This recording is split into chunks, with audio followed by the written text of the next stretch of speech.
Apple kampaniýasynyň VPN meňzeş täze hyzmaty Türkmenistanda el ýeterli bolmaz. Apple kampaniýasynyň Private Relay adly VPN meňzeş täze hyzmaty 10 ýurtda şol sany Türkmenistana ulanjylara el ýeterli bolmaz. Apple 7-nji ýylyna ulanjylaryň şahsy maglumatlarynyň gowraglylygyny käminleşdirmek ugrunda täze hyzmat hödürleýänligini oglan etdi. Kampaniýanyň Private Relay adly hyzmaty iPhone, iPad ýa-da islenlik Apple önümine ulanýan ulanjynyň online maglumatlaryny şifrleýär we telefonyň ýa-da islenlik Apple enjamynyň IP adresini gizleýär. Munyň bilen ne Apple kampaniýasy ne de üçüncü taraplar, meselen mobil operatorlar ýa-da beýleki internet üpçünçüleri enjamyny amala asyrlayan online işler ýygyrlap bilýär. Apple bu hyzmaty VPN adlandyrmakdan çetde durýar. Ýöne hyzmatyň bitirýän işi tutuşlugyny VPN hyzmatyna çalym edýär. Ýöne bu hyzmat Türkmenistanyň Apple önümlerini el ýeterli bolmaz. Şeýle-de bu hyzmat Belarusda, Hytaýda, Kolumbiýada, Misirde, Gazagystanda, Saudy Arabistanyna, Günorta Afrikada, Ugandada we Filippinlerde el ýeterli bolmaz. Apple'yň VPN meňzeş hyzmaty hödürlemeýän ýurtlarynyň köpüsi adam hukuklaryny internet azatlygyny berk çäklendirmekde tanylýar. Türkmenistan hem şolaryň biridir. Düýbi Parijde ýerleşen Serhetiz reportýorlar guramasy türkmen häkimetleriniň ýurtdaky internet çäklendirmeleri barada hasabet berip 2016-njy ýylda prezident Gurbanguly Berdimuhammedow internetiň ganym düşmany atlandyrdy. Geçen döwrüň dowamyny köp zat üýtgemedi. Muňa Azatlyk radiosynyň 2018-nji ýylda geçiren deriňöwü şaýatlyk edýär. Azatlygyň deriňöwü raýatlaryň online hereketlerini ýygyrlamak üçin türkmen häkimetleriniň Rohde & Schwarz nemis kampaniýasynyň enjamlaryny we ekspert maglumat ulanyan bolmak ehtimallygynyň üstüne açdy. Düýbi Abaşada ýerleşen Apple kampaniýasy näme sebäpden 10 ýurdun raýatlaryny, onda internet azatlygyny söz we metbuat azatlygyny çäklendirýän ýurtlaryň raýatlaryny täze VPN meňzeş hyzmatdan mahrum edýänligini aýtmaýar. Ýöne Reuters'yň habaryna görä Apple özüniň täze Private Relay hyzmatynyň Hytaýly ulanjylary el ýeterli edilmezligini yerli kanunçylyk bilen esaslandyrýar. Apple'yň girdijileriniň 15 götürmi Hytaýdan gelýär. Adam hukuklaryny goraýjy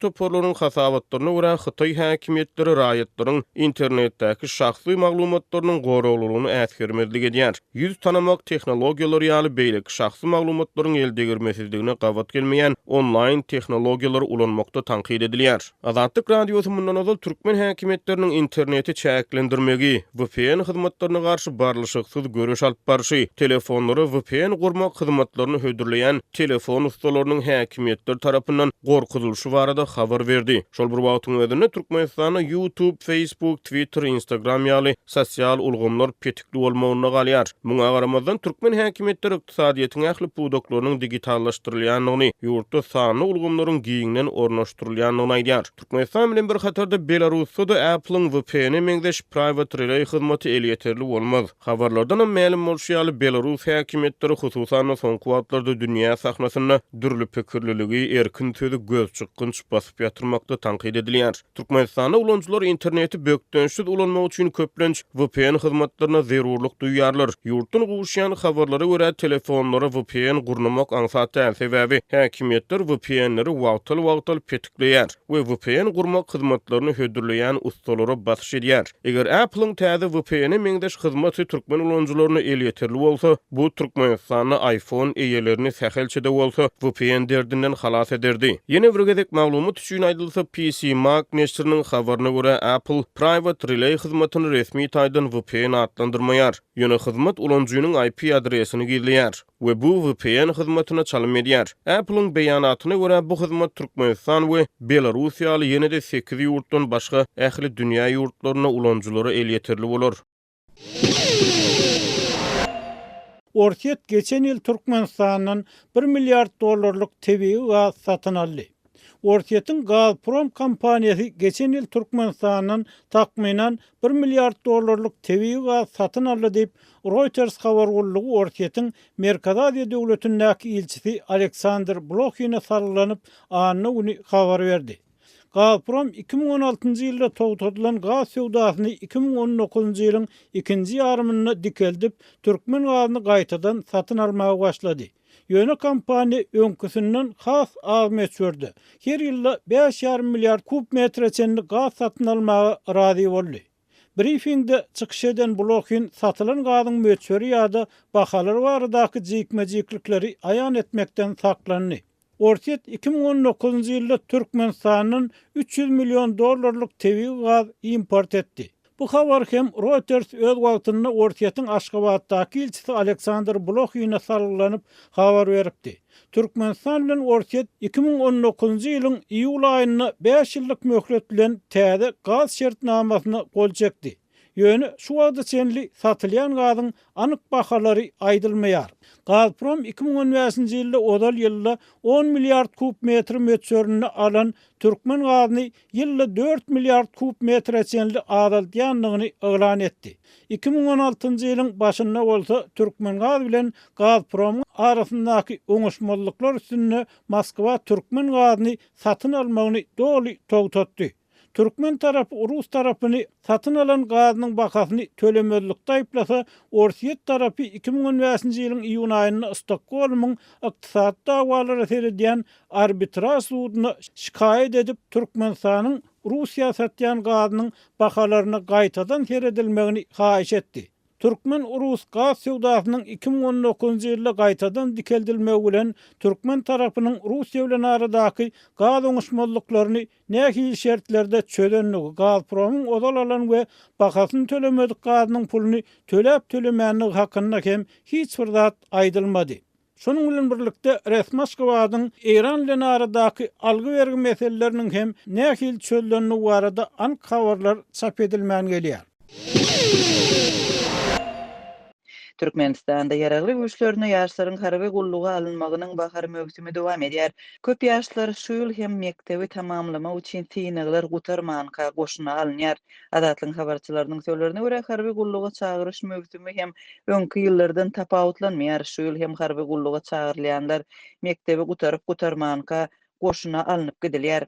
Aşgabatdaky käbir mekteplerde şol sanda 15-nji mektepde okuwçylaryň soňky synagdan geçmegine wagt göz öňünde tutulmaýar. Mektep ýolbaşçylary okuwçylara bu barada duýduruş beripdir. Aşgabatyň mekteplerinde 18 ýaşyda olan okuwçylara gowşurylan çagyryşda olaryň 15-nji ýylda erden saat 8-de harby bölüme barmalydyk edilýär. Mektebi gutarmak üçin jemleýici synaglar hem şol gün geçirilýär. Mektep egzamenlerinden öň goşuny çagyrylmak praktikasy Türkmenistanda birnäçe ýyl beri dowam edýär. Öňki ýyllarda 18 ýaşyna ýeten ýaşlar mektebi gutarman goşuna alınıpdy. Şeýle-de daşary ýurtlardan Türkmenistana baran wadyna göni aeroportda zor bilen goşuna alınıp gidilipdi. Adatlyk bilen anonimlik şertlerinde gürleşen harbiýlaryň sözlerine görä, ýaşlary gysgaly goşun gullugyny almak boýunça ýurtda ornaşan praktika yaragly güýçleriniň düzüminde etkerleriň ýetmezçiligi bilen baglanşykly. Şol börekdiň özünde de ýaşlar az taýynlyk bilen gulluga gidýärler. Köp mekteplerde ýetaty harby taýýarlyk sapaklary hem geçirilmeýär. Türkmenistandaky mekteplerde okuw möhleti häzir 11 ýyl. Indiki ýyldan okuw möhleti 12 ýyla çenli ýokurlanýar.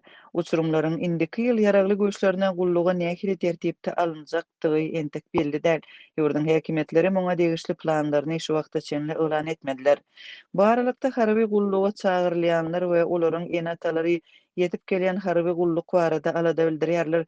Goşunda gulluk üçin esasy şertleriň bolmazlygy, azyk ketmezçiligi, zerur lukmançylyk kömeginiň bolmazlygy ýaşlaryň saglygyna hop awandyrýar.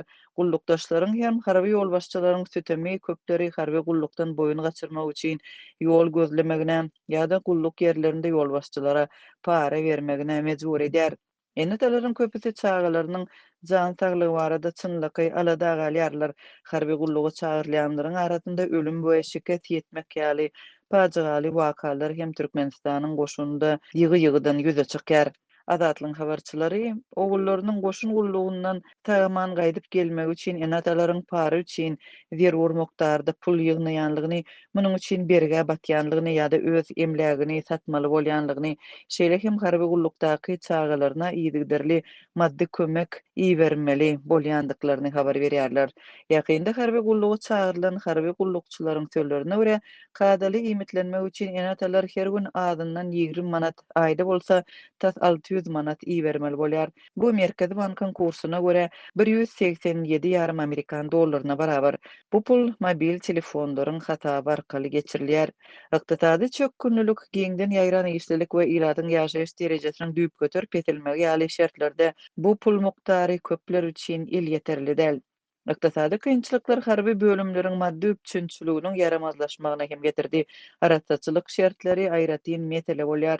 Häzirki wagtda harby gulluga çagyrylýanlaryň saklanýan yerlerinde ýuwjy serişdeler köplenç ýetmezçilik edýär. Bu bolsa gap çanaklaryň hapa bolmagyna getirýär we olary ulanmagy howply edýär. Bu arada Azatlyk radiosynyň habarçylary paýtagtyň harby bölümlerindäki çeşmelere salyglanyp habar berdiler. Harby komissariýatyň görkezmesine laýyklykda harby gulluga çagyrylýanlara nahar ilende çemçi ulanmazlyk barada duýduruş berildi.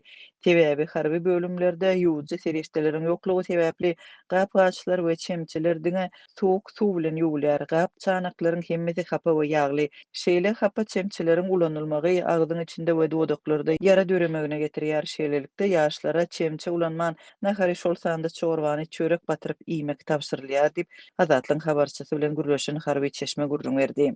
Ýurtda harby gulluga çagyryş ýylda 2 ýedek 1 aprelden 30 ýylyna çenli we 1 oktýabrdan 31 dekabra çenli amal aşyrylýar. Harby gulluk hökmany hasaplanýar şertnamalaryň harby gulluk we alternativ gulluk ýurt raýatlary üçin göz öňünde tutulmaýar.